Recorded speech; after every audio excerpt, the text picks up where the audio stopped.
में सभी भक्तों का स्वागत है। आइए सुनते हैं भगवत गीता का 15वां अध्याय और 16वां अध्याय। भगवान श्री कृष्ण क्या कहते हैं?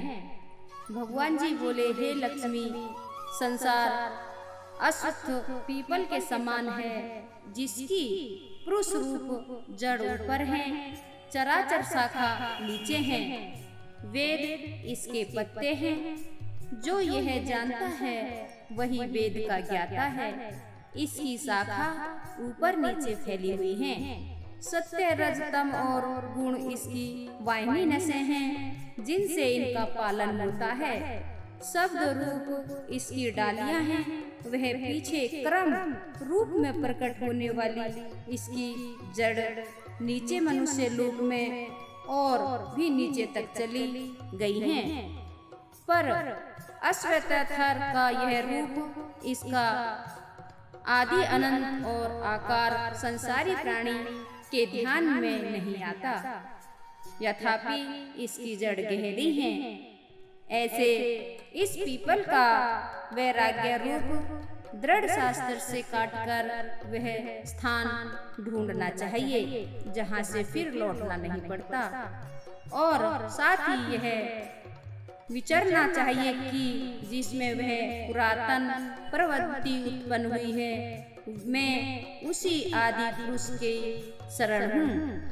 अहंकार और मोह रहित सब दोष को जीतने वाले, आत्मज्ञान से निरत, सब कामनाओं से दूर, सुख दुख नामक द्वंद्व पदार्थों से मुक्त ऐसे ज्ञानी पुरुष शाश्वत पद को पाते हैं, जिसे सूर्य, चंद्र या अग्नि प्रकाशित नहीं करते। वहाँ परम धाम है, वहाँ जाकर लौटना नहीं होता। मेरा सनातन अंश इस जीव लोक में जीव का रूप धर कर प्रकृति में शिथिल पांचों इंद्रियों और छठे मन को उससे छुड़ाता है। जैसे वायु पुष्पादिकों की गंध को दूसरे स्थान में ले जाती है, इसी प्रकार देह स्वामी शरीर धारण करने के बाद जब उसका परित्याग करता है, तब इंद्रियां और मन को साथ ले जाता है। कान, आँख, चर्म, जीव, नाक और मन का आश्रय लेकर वे विषयों का भोग करता है। एक देह से दूसरी देह में जाते अथवा इंद्रियों से युक्त हो विषयों का उपभोग करते हुए इसको मूर्ख नहीं देख सकते। पर जिनके ज्ञान रूप नेत्र हैं, वे देखते हैं। यत्न करने से योगी जन इसे देखते हैं, परंतु अज्ञानी यत्न करके भी इसे नहीं देख पाते। जो तेज सूर्य, चंद्र और अग्नि में वर्तमान है और जगत को प्रकाशित करता है, उसे मेरा ही तेजा जानो। मैं पृथ्वी में प्रवेश कर अपने तेज से समस्त भूतों को धारण करता हूँ, और जिसमें भरा हुआ चंद्रमा बनकर मैं ही सब औषधियों का पोषण करता हूँ।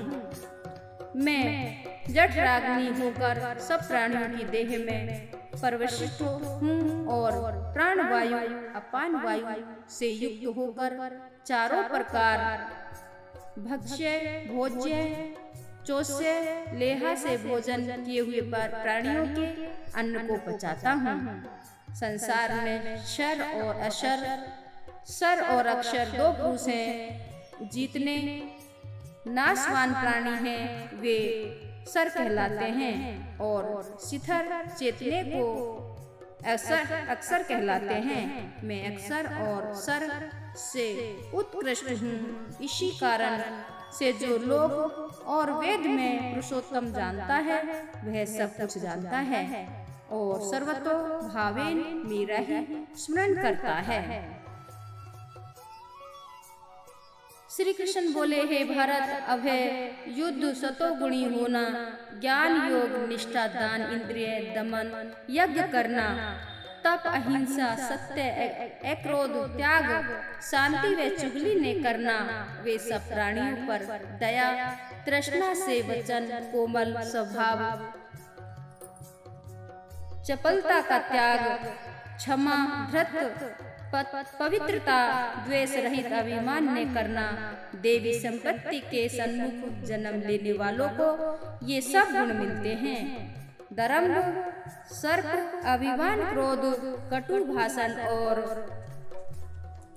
अज्ञान, ये सब आसुरी संपत्ति के सन्मुख जन्म लेने वाले को प्राप्त होते हैं। देव संपत्ति मोक्ष और आसुरी संपत्ति बंधन का कारण होती है। तुम शोक न करो, क्योंकि तुम देवी संपत्ति के भोग में जन्मे हो।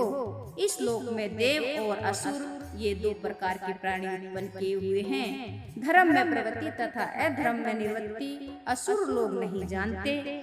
उनमें न सोच, न आचार और न सत्य ही है। उनके मन में जगत की उत्पत्ति का कारण काम से प्रेरित स्त्री पुरुषों के सहयोग के अतिरिक्त और कुछ नहीं है। मलिनात्मा, अल्प बुद्धि, दारुण कर्म करने वाले इस संसार को नष्ट करने हेतु पैदा होते हैं और दुष्कर कर्म के आश्रित होकर वे दंभी, मान और मद से युक्त पुरुष नीच कर्म में प्रवर्तित होते हैं। वे मृत्यु पर्यंत चिंता से ग्रस्त हैं। कामों भोग ही सब कुछ है, इसी को सब मानते हैं। वे अनेक कल्पनाओं से मोह रूपी बंधन में फंसे हुए हैं। विषय भोग से आसक्त लोग नरक में गिरते हैं। जो अज्ञानी बड़ाई आप करते हैं, धन धान्य के पद में चूर रहते हैं। शास्त्रोक्त विधि छोड़कर केवल नाम के लिए यज्ञ करते हैं। अहंकार, बल, काम एवं क्रोध से युक्त हैं। अपनी तथा औरों की देह में स्थित मुझसे द्वेष रखते तथा मेरी निंदा करते हैं।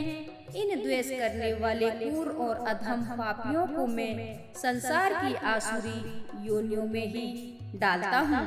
जन्म जन्म में आसुरी योनि पाकर वे मूर्ख मुझको पाए बिना ही अंत में अधम गति को प्राप्त होते हैं।